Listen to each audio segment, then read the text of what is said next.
Now, I know there are NCAA rules that limit the way a coach can talk to a student athlete, but do you advise parents or coaches to try to reach out to schools, whether it's through an ID camp or an email to get more information?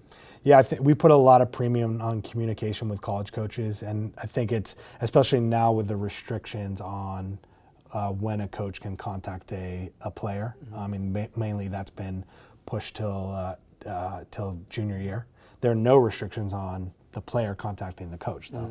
And so that's how communicating directly with the coach via email or whatever it might be is really important both ways. One, it keeps the player engaged in the process. And two, it lets the program know that you're interested. And because of the lack of contact between coach and player now, coaches are looking for signs of continued interest. And if they're not getting that, then they're probably going to move on.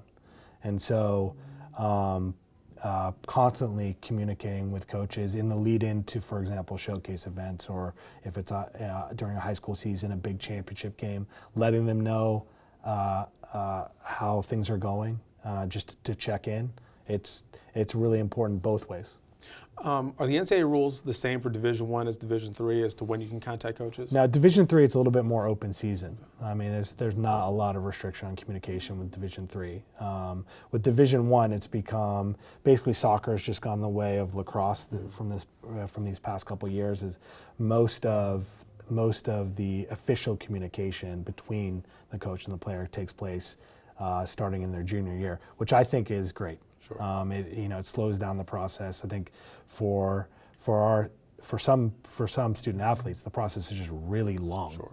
And there's not a lot of reward through those 3 years until you finally sign. Right. And so, from my perspective, the new rule changes are fantastic for our players. It gives players a lot more time to do their research, and also the reality is, I mean, if you're talking to, I mainly deal on the girl side. When you're talking to a freshman girl, freshman student athlete, they don't know what they want. They might think they know what they want, but they really don't have any idea. They barely know what they're doing next week, and so.